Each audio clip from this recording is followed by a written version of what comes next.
इसमें ना ट्रम्प साहब और पॉवेल साहब के बीच में जो वॉर ऑफ वर्ड्स चल रहे थे या फिर जो मौखिक लड़ाई चल रही थी वो भी एक इंपॉर्टेंट फैक्टर है। हालांकि हम एफआईएस के ऊपर डिस्कशन कर रहे हैं, लेकिन इस चीज़ को इस डिस्कशन में लाना इसलिए इंपॉर्टेंट है क्योंकि अगर इन दोनों के बीच में लड़ाई और आगे बढ़ती है तो बाजार उसको काफ़ी चिंता के रूप में देख रहा था। ट्रम्प साहब ने कहा था कि अगर यूएस मंदी में जाता है, इकोनॉमी मंदी में जाती है, तो उसका जो पूरा जिम्मेदारी है वो पॉवेल साहब की होगी क्योंकि वो ब्याज दरें नहीं घटा रहे हैं। अब अगर यूएस में मंदी आती है सर, या फिर वैसी सिचुएशन बनती है या फिर ग्रोथ कम होती है, उस केस में भी हमारे ऊपर किस तरह का इंपैक्ट होगा, क्योंकि एफआईएस के जो फ्लोज हैं वो इस चीज़ पे भी निर्भर करते हैं कि दुनिया भर में किस तरह का माहौल है। अगर यूएस जैसा देश, इतनी बड़ी इकोनॉमी मंदी में जाती है या फिर वैसी सिचुएशन आती है, फॉर दैट मैटर ज़्यादातर जो ब्रोकिंग हाउसेस हैं या फिर जो यूएस के इंस्टीट्यूशंस हैं वो तो ये कह रहे हैं कि अगर ट्रेड वॉर सुलझ भी जाता है उसके बावजूद भी यूएस की जो इकोनॉमी है उसके ऊपर जो ग्रोथ के ऊपर कंसर्न्स हैं वो अभी भी बरकरार रहेंगे। आपका क्या मानना है सर, यूएस की ग्रोथ को लेकर, मंदी आने को लेकर, और उस केस में हमारी इकोनॉमी पे क्या इंपैक्ट होगा, उस केस में एफआईएस का क्या स्टैंस रहेगा? तो देखिए, आपने कई चीजें जो है कहने कैस्केडिंग इफेक्ट है ये बेसिकली। आप हाँ। देखें जिस तरह से आप क्वेश्चन कर रहे हैं कि अगर एक चीजें होती हैं तो उसका इफेक्ट जो है काफी दूरगामी परिणाम होते हैं उसके। और आप देखें कि लेकिन इंडिया एज सच जो है हम देखें, हमारे यहाँ से जो है आईटी हम ज़्यादा जो है एक्सपोर्ट करते हैं सर्विसेज के रूप में। दूसरा हम कह लें फार्मा है, कुछ इंजीनियरिंग्स हैं, या फिर कह लें कि ऑटोमोबाइल्स इंजीनियरिंग इस तरह की चीज़ें को हम यहाँ से देते हैं। तो हमारा बेसिकली अगर इकोनॉमी को देखें तो हम बेसिकली डोमेस्टिकली जो है डिपेंडेंट ज़्यादा हैं than to the hmm. External factor. ये मोदी के आने के बाद ये चीज़ें जो हुई हैं कि हम बाहर भी बहुत कुछ बेचने हम्म। लगे हैं। इवन जो जिसको कि हम लोग कभी सोच नहीं सकते थे, डिफेंस में भी हम एक्सपोर्ट करने लग गए हैं। तो एक्सपोर्ट वाली जो सीन है वहाँ पर अगर यूएस में अगर समझिए कि मंदी आती है, तो उसका cascading effect China directly impacted होता है। तो ये एक स्पाइरल है जो कि हम्म। घूमता घूमेगा। लेकिन कहीं कहीं चीजें आपको स्पॉट दिखती हैं कि जहां पर कि काफी उद्यम किया जाता है, जैसे चाइना प्लस वन अगर मान लिया गया कि अगर होना ही है, या यूएस उस पे अड़ा है कि नहीं हमको कुछ डिपेंडेंसी कम कर ली है, तो उस केस में इंडिया आउटसाइड कर जाएगा। यहाँ पर इम्पैक्ट रिलेटिवली कम होंगे।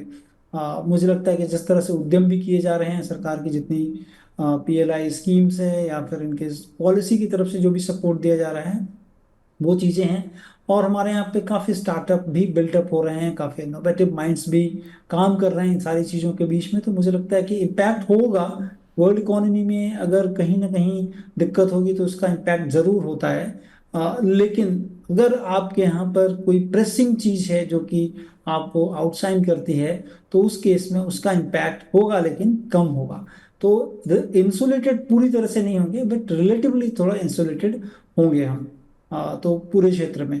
तो मुझे लगता है कि पहली चीज वर्ल्ड इकोनॉमी डेफिनेटली अगर अच्छी नहीं होगी तो हमारा आउटसाइन होना काफी मुश्किल होता है उस केस हम्म। में। तो ये समझिए कि सारी चीजें स्पाइरल हैं एक तरह से, और एक दूसरे पर डिपेंडेंस हैं कहीं ना कहीं पे। फ्लो है, वो जो डिपेंडेंसी रहती है फ्लो की वो काफी इंपॉर्टेंट होता है। लेकिन फिर भी उस केस में आप देखेंगे तो इंडिया में मैंने गिनी चुनी कंपनियां होंगी जो कि आउटशाइन कर सकती हैं।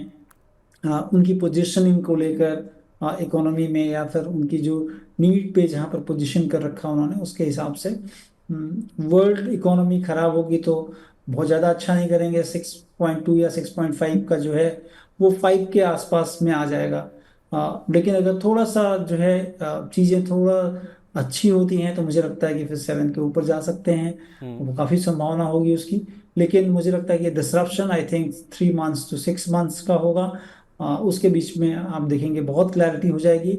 और एक चीज़ और मुझे काफ़ी मतलब प्राइस के हिसाब से लगती है कि मार्केट जब करेक्ट हो गए हों काफ़ी ज़्यादा, और उस समय अगर कोई भी चीज़ आती है तो चांसेस ऑफ मूविंग अपवर्ड काफ़ी ज़्यादा होता है।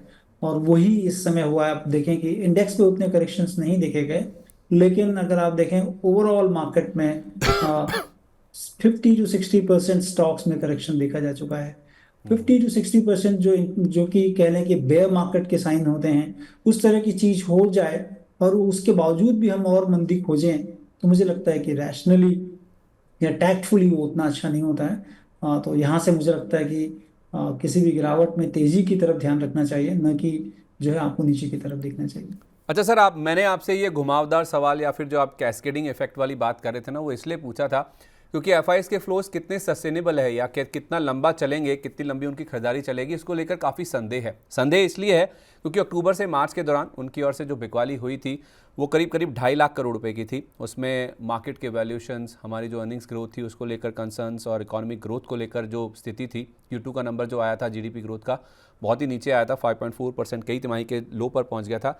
ये कुछ रीजंस थे जिसकी वजह से उनकी ओर से बिकवाली देखने को मिली थी। मार्च में ऐसा हुआ था, दिसंबर में उनकी ओर से खरीदारी का नंबर था 15,446 करोड़ रुपए का। मार्च में भी आप देखेंगे जो नंबर है 3,973 करोड़ का था। अगर हम थोड़ा ट्रेंड आपके सामने दोबारा ला के दिखा पाएँ, जो एफआईएस की खरीदारी का ट्रेंड है वो ये दर्शा रहा है कि मार्च में भी उनकी ओर से कुछ खरीदारी हुई थी, कुछ दिन तक उनकी ओर से नंबर्स खरीदारी के देखने को मिले थे, शॉर्ट कवरिंग भी देखने को मिली थी। अगर वो आंकड़े दिखा पाएँ जनवरी, फरवरी, मार्च, अक्टूबर से लेकर अभी तक के, हाँ ये वाले आंकड़े आप देखिए, ये 5 दिन का आंकड़ा है। अगर आप, हाँ ये वाले जो आंकड़े हैं इसमें देखिए सर, आप मार्च में देखेंगे तो नंबर थोड़ा कम होता हुआ दिखा था, 4,000 करोड़ रुपए के आसपास ही बिकवाली का नंबर एफआईएस का रह गया था। दिसंबर में तो खरीदारी होती हुई दिखी भी थी, लेकिन मार्च में नेट नंबर जो आया वो बिकवाली का ही आता हुआ दिखा था, क्योंकि थोड़े टाइम के लिए उन्होंने पॉज किया, शॉर्ट कवरिंग करी, उसके बाद हायर लेवल से फिर से उनकी ओर से जो शॉर्ट पोजीशंस हैं वो खड़ी होनी शुरू हो गई थी। क्या इस बार भी ऐसा हो जाएगा या क्या इस बार भी केवल कुछ दिनों के लिए उनकी ओर से खरीदारी चलेगी? इस बार ये जो सस्टेनेबिलिटी है या फिर जो सस्टेन फ्लोज उनकी ओर से आते रहेंगे, इसकी संभावना कितनी नजर आती है? क्योंकि ट्रेड वॉर रुकने की वजह से या 90 दिन का पॉज आया था, चाइना पे नहीं वो राहत आई थी, उस वजह से हमारे मार्केट्स में फ्लो आए थे। अब जब चाइना के ऊपर वापस बातचीत शुरू हो गई है कि उनके साथ भी नेगोशिएशंस होंगे, 145% के टैरिफ नहीं लगेंगे, तो ये एफआईएस के फ्लो सस्टेन करेंगे, इसकी संभावना आपको कितनी नजर आती है? तो देखिए, पहली चीज हमें देखना चाहिए कि टैरिफ वॉर को एक बार साइड रखते हैं, दूसरी चीज हम बात करते हैं कि कितनी सस्टेनेबिलिटी हो सकती है। सबसे पहली चीज अगर देखें संदीप जी कि इन्होंने जब बेचना चालू किया था तो मार्केट जो है काफी ज्यादा वैल्यूएशंस, हर चीज की डिमांड कर रहा था, और उस समय से इन्होंने बेचना चालू कर दिया था। और मार्केट में केवल एफआईआई ही नहीं बेचे, आप देखें कि काफी प्रमोटर्स ने इनकैश किया, काफी क्यूआईपीज हुए, काफी ज्यादा पेपर्स भी मार्केट में आए in terms of new IPOs देख लें, एसएमई के आईपीओज देख लें। ये तमाम चीजें, ये एक ऐसा था कि मैं कहे वाइल इट इज सनसाइन। तो जब सनसाइन हो रहा था तो लोगों ने इनकैश कर लिया इसको। मुझे लगता है कि इस भाव पे भी अगर आप 40% 50% नीचे, मुझे नहीं लगता कि कोई प्रमोटर या फिर कोई निवेशक अपने स्थिति को, अपनी जो है होल्डिंग्स को यहाँ पर भी बेचना चाहेगा। जरूर यहाँ पर अपॉर्चुनिटी लोग खोजेंगे, क्योंकि अभी बदलती हुई अर्थव्यवस्था या बदलती हुई वैश्विक अर्थव्यवस्था में किन चीज़ों को लिया जाए, क्या आईटी मेरे लिए अच्छा होगा, या फिर मुझे जो है कोई कह लें कि डोमेस्टिक जो भी कंपनियां हैं कंजम्पशन की तरफ हम ध्यान दें, या फिर मैन्युफैक्चरिंग की तरफ ध्यान दें, तो किस तरफ या कौन सी कंपनी, कौन से सेक्टर्स होंगे। मुझे लगता है कि most of the fund managers हों, जो है या फिर एफआईआई हैं, वो ये देखेंगे कि यहाँ पर अपॉर्चुनिटी कहाँ हो सकती है। क्योंकि एक अपॉर्चुनिटी तब थी बेचने की जब मार्केट हाई था, और एक अपॉर्चुनिटी अब है जबकि ऑलरेडी काफ़ी हम करेक्ट हो चुके हैं। तो जो बेसिक फंडामेंटल है, मुझे लगता है कि वो है कि अपॉर्चुनिटी ढूंढेंगे। अगर इस भाव पर भी वो बेच देते हैं तो मुझे लगता है कि काफ़ी मूर्खतापूर्ण ये होगा, और बाद में फिर देखेंगे आप ऊपर के भाव पर आकर फिर से लेना चालू करेंगे। हम्म।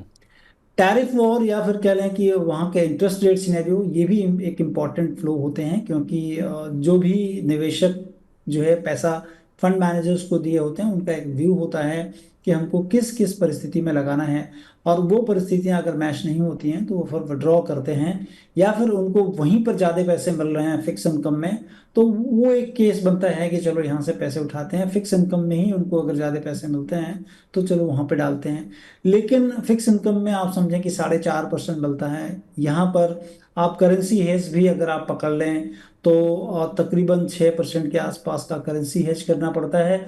और अगर हमारी इकोनॉमी 7 से 7.5% के ग्रोथ पर जाती है, और तब आपको रिटर्न जो आएंगे यहाँ पर, आई थिंक मोर देन 15% के रिटर्न आपको मिलेंगे ओवरऑल लार्ज कैप जैसे कंपनीज में। तो यहाँ पर अगर आप पैसे नहीं लगाते हैं तो आपके लिए एक मिस होगा।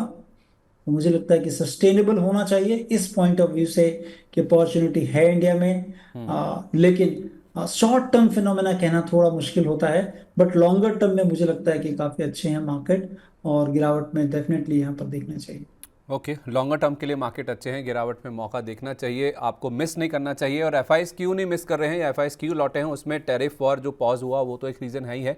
उसके साथ साथ आप देखिए जो रिसेंटली लिक्विडिटी के लेकर मेजर्स लिए गए हैं आरबीआई की ओर से, वो भी एक पॉजिटिव फैक्टर है। 2 रेट कट ऑलरेडी हो चुके हैं, रेपो रेट में %0.5 की कटौती हो चुकी है।